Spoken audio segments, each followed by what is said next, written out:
bossy co-worker screws himself out of a promotion. I thought about this one today and it made me smile, so I thought I'd share. My first job out of high school was a big deal for me. It was a simple data entry job that I took very seriously. I started moving up very quickly. With so many young entry-level employees, turnaround was high, and I guess sticking around made me stand out. I was soaring in that company. Before I knew it, I was a supervisor over a team. In the department I was in, there was only one other supervisor. We worked very well together and agreed on almost everything. The two of us made a full training for our department, a department policy sheet, and conducted all direct employee contact. Our department was doing so well that our manager was recruited by another department for a much more lucrative role in the company. The new manager was the nicest man alive, but as an outside hire, he didn't know anything about how we ran things. At the same time as he was getting acquainted with us, the other supervisor went on maternity leave. I was the only lead in the department left that really knew what they were doing. It sounds rough, but I blossomed under these circumstances. I helped find our new acting supervisor, whom I'll call Trevor. I went into all meetings with my manager to take notes and help him understand what we were discussing. I hired all the new staff members, from talking to the recruiter, conducting the interviews, and making the call to offer the position. I was running the show and I loved it. Our new manager was not really grasping things and told me he was thinking about leaving. I was sad to see him go. He then told me that he thought he would ask them to have me backfill his position. This would have been the opportunity of a lifetime.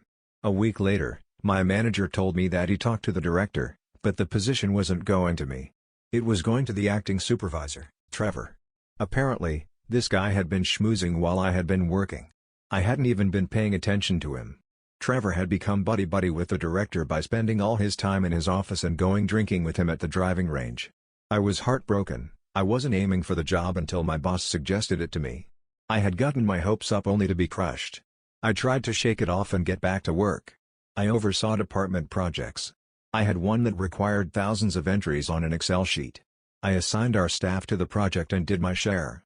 At the end of the day, I had gotten the sheets back from everyone directly under me, but nobody on Trevor's team had emailed me theirs. I went to one of their desks and asked about the project.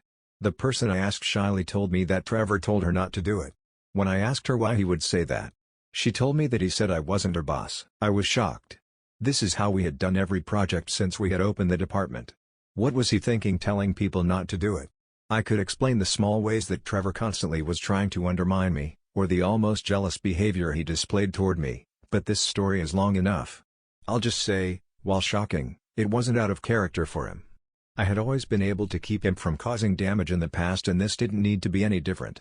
Then I realized what a golden opportunity this was. I decided to maliciously comply. I just nodded and thanked her for her help.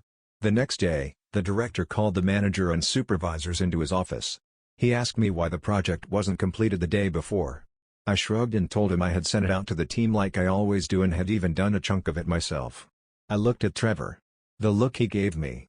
He was pale and looked at me as if I was about to sentence him to death. When Trevor eventually tried to explain that he told the staff under him not to do it, the director asked everyone but Trevor to leave. The project had been related to payroll and Trevor had royally screwed over the payroll staff. Our director was livid. He was in there for over an hour. I heard the director raise his voice more than once, which was wild.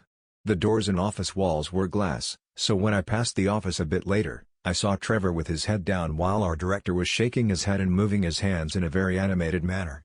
A week later, the other supervisor returned, and Trevor was asked to return to his old position under her. I was offered the position of manager soon after, which I gladly accepted.